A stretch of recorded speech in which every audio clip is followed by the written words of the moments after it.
22절 같이 읽습니다. 시작. 너희는 애곡할지어다 여호와의 날이 가까웠으니 전능자에게서 멸망이 임할 것이미로다. 그러므로 모든 손에 힘이 풀리고 각 사람의 마음이 녹을 것이라. 그들이 놀라며 괴로움과 슬픔에 사로잡혀 해산이 임박한 여자같이 고통하며 서로 보고 놀라며 얼굴이 붉고 같으리로다. 보라 여호와의 날 곧 잔혹히 분냄과 맹렬히 노하는 날에 이르러 땅을 황폐하게 하며 그 중에서 죄인들을 멸하니니 하늘의 별들과 별무리가 그 빛을 내지 아니하며 해가 돋아도 어두우며 달이 그 빛을 비추지 아니할 것이로다. 내가 세상에 악과 악인의 죄를 벌하며 교만한 자의 오만을 끌으며 강포한 자의 거만을 낮출 것이며 내가 사람을 순금보다 희소하게 하며 인생을 오빌의 금보다 희귀하게 하리로다. 그러므로 나 만군의 여호와가 분하여 맹렬히 노하는 날에 하늘을 진동시키며 땅을 흔들어 그 자리에서 떠나게 하리니 그들이 쫓기 노루나 모으는 자 없는 양같이 각기 자기 동족에게로 돌아가며 각기 본향으로 도망할 것이나 만나는 자마다 창에 찔리겠고 잡히는 자마다 칼에 엎드러지겠고 그들의 어린 아이들은 그들의 목전에서 메어침을 당하겠고 그들의 집은 노략을 당하겠고 그들의 아내는 욕을 당하리라. 보라 오늘 돌아보지 아니하며 금을 기뻐하지 아니하는 메대 사람을 내가 충동하여 그들을 치게 하리니 메대 사람이 할로 청년을 쏘아 죽이며 폐의 열매를 긍휼히 여기지 아니하며 아이를 애석하게 보지 아니하리라. 열국의 영광이요 갈대아 사람의 자랑하는 놀이기가 된 바벨론이 하나님께 멸망당한 소돔과 고모라같이 되리니 그곳에 거주할 자가 없겠고 거처할 사람이 대대에 없을 것이며 아라비아 사람도 거기에 장막을 치지 아니하며 목자들도 그곳에 그들의 양떼를 쉬게 하지 아니할 것이요 오직 들 짐승들이 거기에 엎드리고 부르짖는 짐승이 그들의 가옥에 가득하며 가조가 거기에 깃들이며 들량이 거기에서 뛸 것이며 그의 궁성에는 성냥이가 부르짖을 것이요 화려하던 궁전에는 들깨가 울 것이라. 그의 때가 가까우며 그의 날이 오래지 아니하리라. 아멘. 바벨론의 심판에 대한 내용을 계속 살펴보고 있습니다. 바벨론은 하늘 끝까지 높아져서 자기의 이름을 드러내려고 하는 우리 속에 있는 교만, 이 내가 주인이 되어 있는 우리의 옛사람을 가리킨다고 했습니다. 그러니까 하나님께서 바벨론을 심판하실 것이다 라는 말은 이 우리의 옛사람, 우리의 교만, 그것을 하나님이 무너뜨리실 것이라는 말씀입니다. 그렇게 해서 우리를 새 사람으로, 하나님이 주인이시고 머리이신 새 사람으로 우리를 구원하시겠다는, 살려내시겠다는 그런 말씀인 것입니다.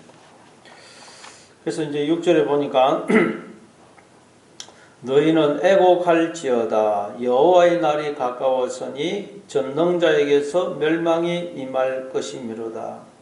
여호와의 날, 여호와의 날은 하나님이 우리를 찾아오시는 날이라고 그랬죠.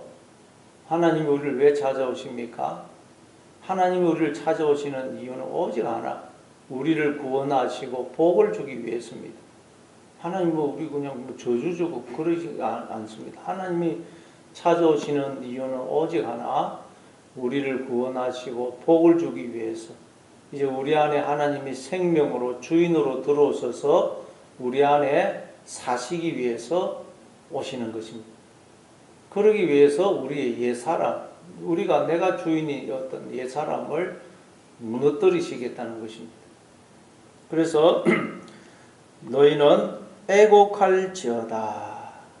우리가 하나님 우리를 찾아오시면 우리는 첫째 어떻게 해야 된다고요? 애곡해야 됩니다. 회개해야 됩니다. 회개. 왜냐하면 우리는 틈만 나면 하나님을 몰아내고 내가 주인이 되어 있습니다. 틈만 나면 우리는 죄를 짓지 않습니까? 그래서 우리는 늘 회개해야 됩니다. 회개. 요한일서 1장 9절에 보면 만일 우리가 우리 죄를 자백하면 그는 미쁘시고 의로우사 우리 죄를 사하시며 모든 불의에서 우리를 깨끗게 하실 것이요. 그러죠.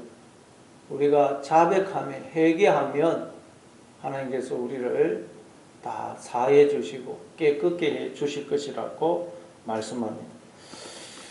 우리가 제일 그러니까 우리가 할마다 하나님 앞에 우리가 회개해야 됩니다.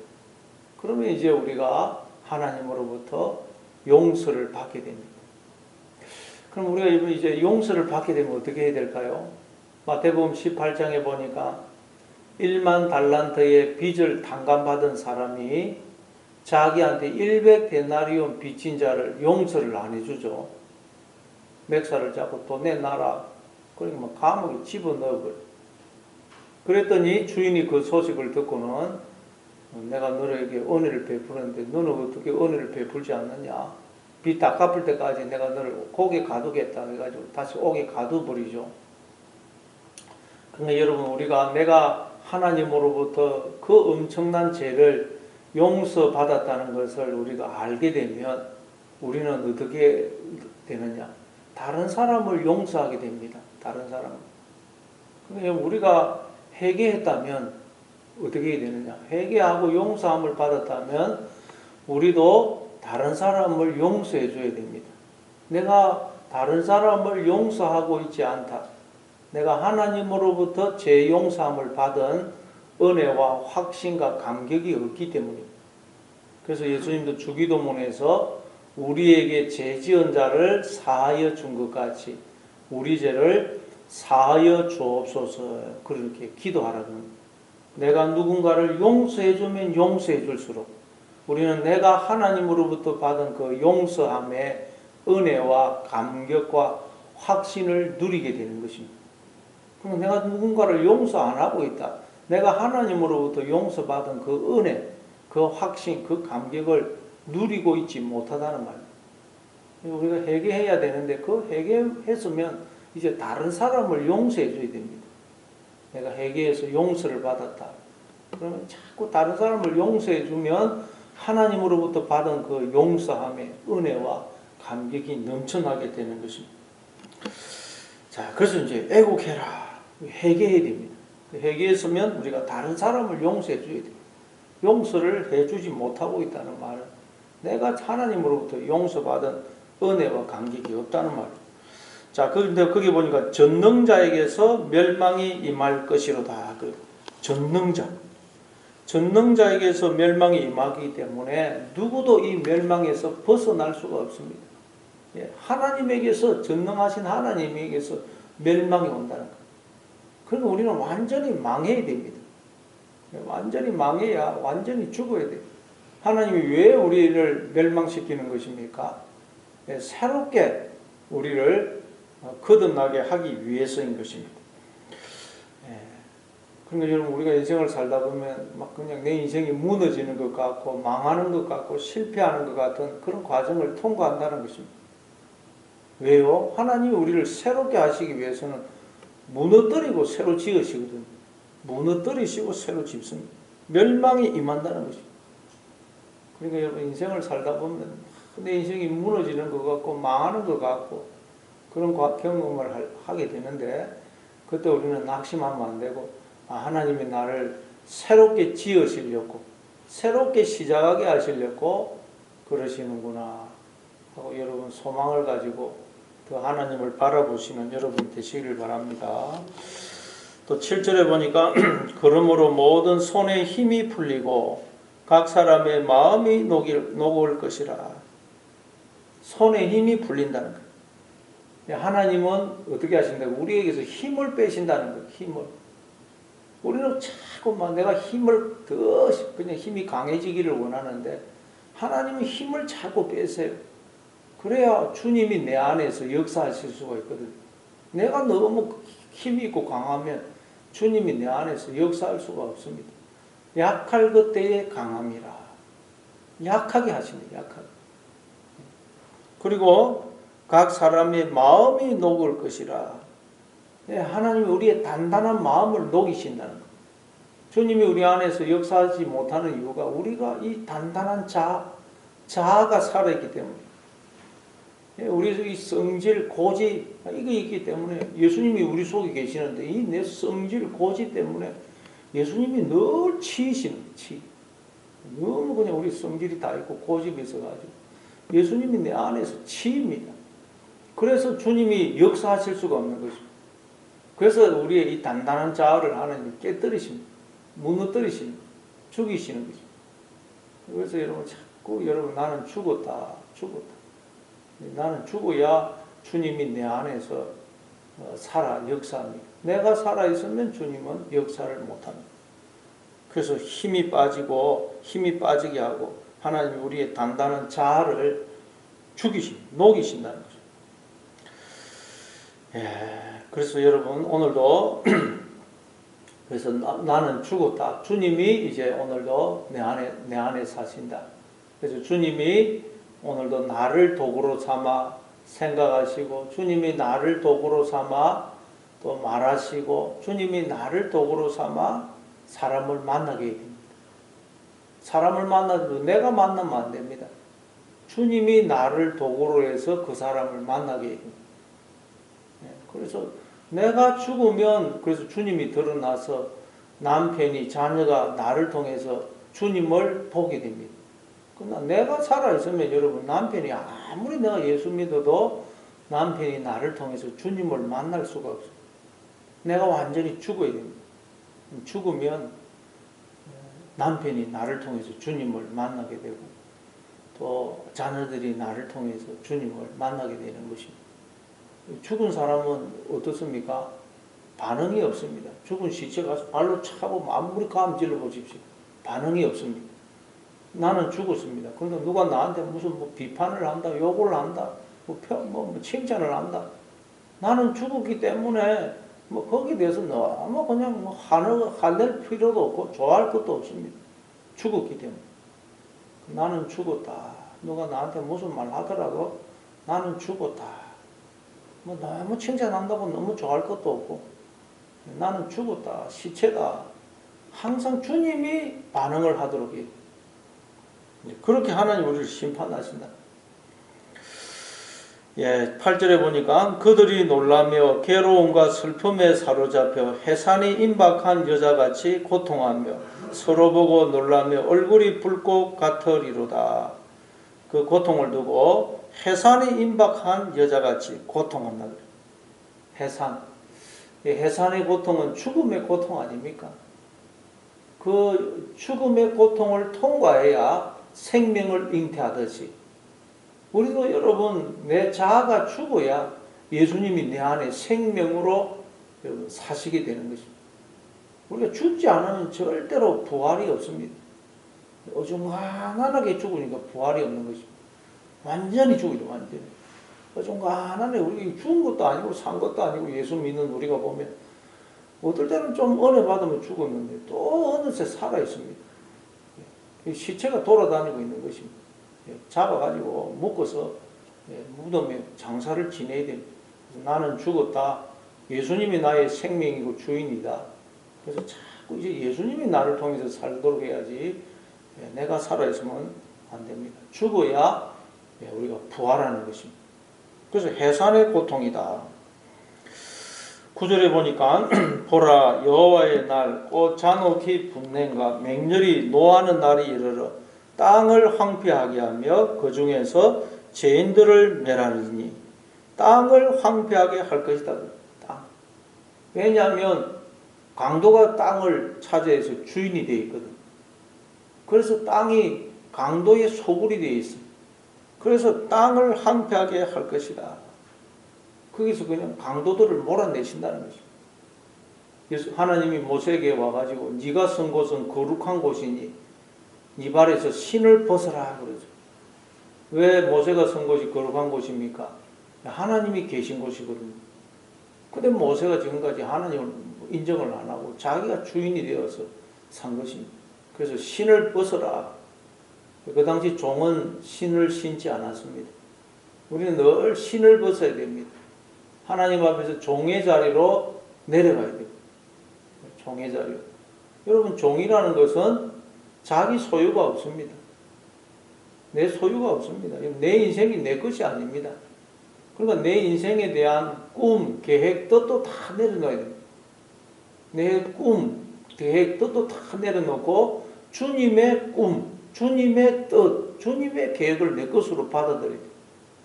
우리가 내 꿈, 내 계획, 내 뜻을 다 내려놓아야 된다. 그러면 야, 그럼 나는 뭐냐? 내 인생은 뭐냐? 그런 생각이 들 수 있는데 여러분, 우리가 주님의 꿈, 주님의 뜻, 주님의 계획을 받아들이면 주님의 꿈과 내 꿈과는 비교가 안 됩니다. 그 주님의 꿈은 우리의 꿈과는 비교할 수 없이 복되고 영광스러운 것입니다. 그래서 내 꿈, 내 계획, 내 뜻, 내 야망, 욕심도 다 내려놓아야 돼요. 그게 여러분 땅을 황폐하게 한다는 것입니다. 그리고 10절에 보니까 하늘의 별들과 별무리가 그 빛을 내지 아니하며 해가 돋아도 어두우며 달이 그 빛을 비추지 아니할 것이로다.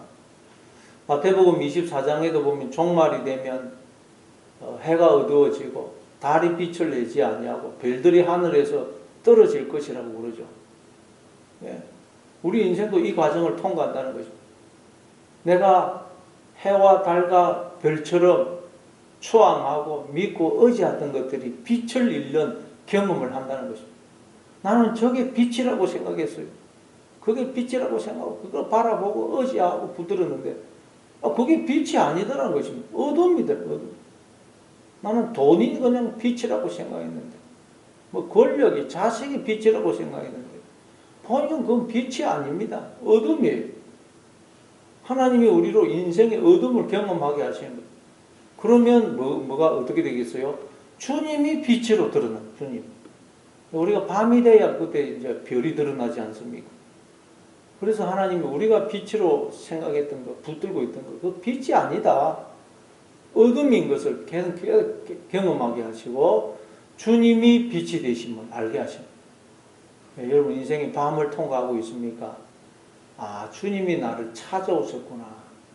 그래서 주님이 빛이심을 나로 보게 하고 그 주님을 붙들라고 하고 계시구나. 여러분 감사하시기 바랍니다. 인생이 밤을 통과하지 않으면 우리가 주님이 빛이라는 걸 모릅니다. 그래서 하나님이 우리가 빛으로 삼았던 것, 그거 다 가짜임을, 어둠임을 깨닫게 하신다. 그래야 주님이 빛이심을 알고 주님을 붙들기 때문입니다. 11절에 내가 세상의 악과 악인의 죄를 벌라며 교만한 자의 오만을 끊으며 강포한 자의 그만을 낮출 것이라. 그러니까 악과 죄의 본질이 뭡니까? 교만입니다. 교만을 끊는다. 죄의 본질은 교만입니다. 우리가 다 하나님 자리에 앉아 있는 것입니다. 그래서 하나님이 우리를 계속 낮추시는. 우리는 자꾸 낮아져야 됩니다. 낮아지면 낮아질수록 하나님이 우리를 높여주십니다. 그러나 우리가 높아지면 높아질수록 전부 구덩이에 떨어집니다. 야고보서 4장 10절에 보면 주 앞에서 낮추라. 그래야하면 주께서 너희를 높이시리라. 그러죠. 우리가 주님 앞에서 자꾸 낮추면 낮출수록 주님이 높여주시고 주님의 그 영광에 높으심에 참여하지만 내가 나를 자꾸 높이면 높일수록 전부 구덩이에 떨어지게 되는 것입니다. 그리고 12절에 내가 사람을 순금보다 희소하게 하며 인생을 오빌의 금보다 희귀하게 하리로다. 바벨론이 멸망할 때 너무 많은 사람들이 죽어가지고 사람 찾기가 어렵다는, 사람 보기가 어렵다는. 그래서 사람을 순금보다 희소하게 하고 인생을 오빌의 금보다 희귀하게 할 것이다. 그러면 사람들이 이제서야 야, 사람이 이렇게 중요하구나, 사람이 이렇게 귀중하구나 하는 것을 알게 된다는 것입니다. 그렇죠. 요즘 우리가 이 사람이 많은 도시에 살다 보면 사람의 귀중성을 우리가 잊고 살 때가 많습니다. 돈이 최고고 그냥 사람을 그냥 우리 귀찮아할 때가 많은데 우리가 성령이 임하게 되면 하나님의 마음을 품게 되면 누구를 보든지 너무너무 귀하게 여기게 된다는 것입니다. 누구를 보든지 야, 저 사람도 하나님의 자녀지. 누구를 보든지 너무 귀하고 반갑고 고맙고 감사하게 여기게 된다는 것입니다. 사람을 볼 때만 그냥 귀찮다 이러면 그 사람은 아직 성령이 임하지 않은 사람이 하나님의 마음을 품은 사람이 아니라는 거죠. 하나님의 마음을 품게 되면 사람이 그렇게 귀하고 반갑고 고맙고 감사하고 뭐 예수 믿는 사람이나 안 믿는 사람이든지 누구를 보든지 우리는 너무 귀하고 반갑고 고맙고 감사하게 여기지게 된다. 성령이 임하게 됩니다. 그리고 13절에 보니까 그러므로 나 만군의 여호와가 분하여 맹렬히 노하는 날에 하늘을 진동시키며 땅을 흔들어 그 자리에서 떠나게 하리니. 하나님이 하늘을 진동시키고 땅을 흔들어서 다 그 자리에서 떠나게 한다는 거예요. 왜 그렇습니까? 이제는 진동치 않는 하늘과 땅을 우리에게 주시려고, 진동치 않는 나라를 우리에게 주시려고, 진동하는 것들은 막 흔들어 가지고 다 무너뜨린다는 거죠. 히브리서 12장 27절에 보니까 이 또 한 번이라 하시면 진동하지 아니하는 것을 영존하게 하기 위하여 진동한 것들, 그 만드신 것들이 변동될 것을 나타내심이라. 그러므로 우리가 흔들리지 않는 나라를 받았은즉 은혜를 받자. 이로 말미암아 경건함과 두려움으로 하나님을 기쁘시게 섬길지니 우리 하나님은 소멸나는 불이심이라. 우리가 진동하지 않는 나라를 이미 받았습니다. 그런데도 인간들이 하나님이 아니 엉뚱한 걸 붙들고 그걸 그냥 삶의 기초로 삼아가지고 흔들리는 나라를 만들었기 때문에 하나님께서 우리에게 흔들리지 않는 나라를 다시 주시려고 우리가 붙들고 있던 흔들리는 것들, 엉뚱한 것들을 흔들어서 다 떨쳐버린다. 그래서 하나님이 흔드니까 우리 인생이 때로는 막 흔들리고 어지럽고 막 그러는 것입니다. 흔드신다는 하나님. 그렇게 해서 흔들리지 않는 나라. 흔들어 봐야 이게 진짜인지 가짜인지 들통이 나거든요. 우리 인생이 막 우리는 흔들리지 않을 것이라고 생각했는데 막 하나님 흔드십니다.